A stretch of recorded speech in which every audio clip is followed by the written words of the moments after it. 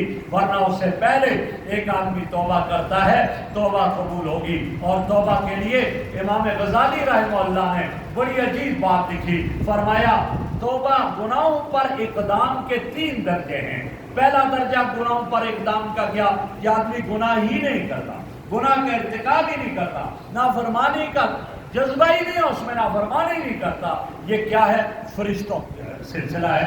فرشتے اس درجے کے ہیں کہ فرشتوں سے کوئی گناہ نہیں ہوتا ہے، نہ گناہ صغیرہ نہ کبیرہ۔ اور انبیاء علیہ السلام ان کا یہ درجہ ہے کہ انبیاء سے کوئی گناہ نہیں، نہ گناہ صغیرہ اور نہ گناہ کبیرہ، معصوم انبیاء، یہ پہلا درجہ۔ اور دوسرا درجہ فرمایا یہ ہے گناہوں پر آدمی اقدام کرتا ہے، گناہ کرتا ہے، اپنی زندگی میں گناہ لاتا ہے اور پھر ان پر اصرار کرتا ہے، لگا رہتا ہے ان گناہوں میں، مصر رہتا ہے اور کبھی ندامت اختیار ہی نہیں کرتا، شرمندگی اختیار ہی نہیں کرتا اور اس کو ذرا بھی ندامت نہیں اور اس گناہ کو ترک کرنے کا عزم بھی نہیں کرتا۔ فرمایا یہ شیاطین کا گناہ ہے، شیطانوں کا یہ گناہ ہے۔ جو گناہ کر لیا اب اس پر نہ ندامت ہے اور نہ اس کو ترک کرنے کا عزم۔ حضرت موسیٰ علیہ السلام جا رہے تھے اللہ سے ملاقات کے لیے، جو ہے راستے میں شیطان کی ملاقات ہوگی۔ کہاں جا رہے ہو؟ میں اللہ سے ملنے جا رہا ہوں، میں اللہ کی طرف جا رہا ہوں۔ کہا میری بھی درخواست کر دینا کہ میں راندہ درگاہ کر دیا ہوں، مجھے بھی معاف کر دے اگر کہہ دو۔ یہ بھول گئے، اللہ نے یاد کروایا موسیٰ راستے میں کوئی ملا تھا، ہاں اللہ کو شیطان ملا تھا، وہ یہ کہہ رہا تھا، اللہ نے فرمایا میرے موسیٰ شیطان سے کہہ دو میں نے کہا تھا آدم کو سجدہ کر، نہیں کیا، راندہ درگاہ ہے، اس سے کہہ دو جا آج آدم کی قبر پہ سجدہ کر، میں تجھے معاف کر دوں گا۔ اللہ یہ تو کوئی اتنا بڑا مسئلہ نہیں ہے، یہ تو بڑا آسان ہے۔ واپس آئے کہا اللہ نے یہ فرمایا، تو کیا جواب میں کہا میں آدم جب زندہ تھا اس کو سجدہ نہیں کیا، اب قبر پر سجدہ کروں؟ یہ کیا تھا؟ جو گناہ ہوا اس پر ندامت نہیں ہے اور اس کو چھوڑنے کا عزم نہیں ہے۔ یہ شیاطین کا اقدام ہے۔ اور ایمان والوں کا اقدام کیا ہے؟ مومن لوگوں کا اقدام کیا ہے؟ فرمایا بنی آدم کا اقدام یہ ہے کہ گناہ سرزد ہوتا ہے فوراً ندامت اختیار کرتے ہیں اور آئندہ نہ کرنے کا پکا ارادہ کرتے ہیں کہ میں آئندہ یہ گناہ نہیں کروں گا۔ یہ ہے ابن آدم کا اقدام۔ اور جب یہ آدمی اب گناہ کر رہا ہے، اب نہ کرنے کا عزم کر رہا ہے، ندامت اختیار کر رہا ہے، تو اللہ کیا فرماتے ہیں؟ اللہ فرماتے ہیں التائب من الذنب کمن لا ذنب لہ، گناہ سے توبہ کرنے والا ایسے جیسے گناہ ہی نہیں ہوا۔ اور اللہ یہ فرماتے ہیں یا ایھا الذین آمنوا توبوا الی اللہ توبۃ نصوحا، اے ایمان والو توبہ نصوح کرو۔ توبہ نصوح کس سے کہا جاتا ہے؟ فرمایا وہ توبہ نصوح خالص توبہ، سچی توبہ، اس کے 3 رکن ہیں۔ ایک رکن کیا ہے؟ جو گناہ کیا اس پہ ندامت، شرمساری ہو، دوسرا رکن کیا ہے؟ جن گناہوں کا ارتکاب کیا ان کو فوراً چھوڑ دے، آئندہ نہیں کروں گا، آئندہ نہ کرنے کا پختہ عزم ہو۔ اور تیسرا کیا ہے؟ تیسرا یہ ہے کہ جو اس سے نقصان ہو گیا، جو گناہ ہو گئے، ان کی تلافی کی فکر کرے، اب جو ہو چکے اور ان کو جتنا تدارک اس کے بس میں ہو کرے۔ مثلا ایک آدمی سے نمازیں رہ گئی، اب کیا کرے؟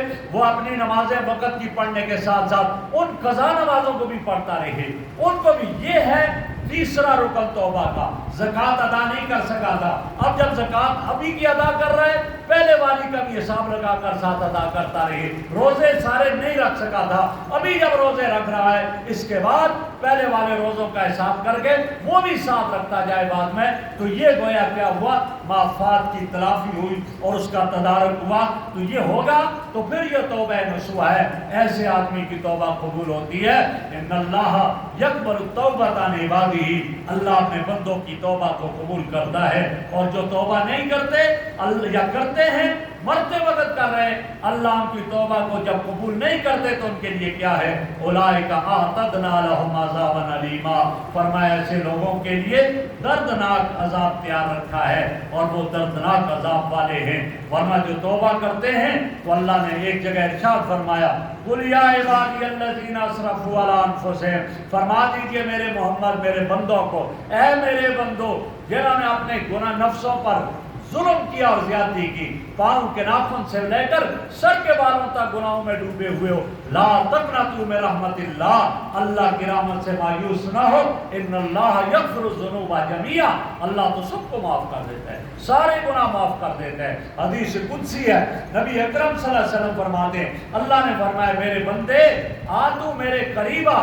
میرے قریب آ، تو اگر میرے قریب آئے گا چل کر میری رحمت دوڑ کر آئے گی، تو ایک ہاتھ آئے گا ایک قدم آئے گا میری رحمت دو ہاتھ تیری طرف آئے گی۔ اور اگر فرمایا کہ تیرے گناہ اتنے زیادہ ہیں زمین آسمان کے درمیان کے خلا کو بھر دیا ہے، پھر تو مجھ سے توبہ کرتا ہے کسی اور کی طرف نہیں جاتا، فرمایا غفرت لک ما تقدم من ذنبک ولست ابالی، میں تیرے گناہوں کو معاف کر دوں گا اور مجھے ذرا بھی پرواہ نہیں ہوگی۔ اللہ وہ ذات ہے، وہ تو تلاش کرتا ہے کوئی آ جائے، اور اگر ہم نہ اس کی طرف جائیں توبہ نہ کریں، یہ ہماری ناکامی اور ہماری کوتاہی ہوگی۔ اللہ رب العزت ہمیں توبہ کرنے اور توبہ پر قائم رہنے کی توفیق عطا فرمائے۔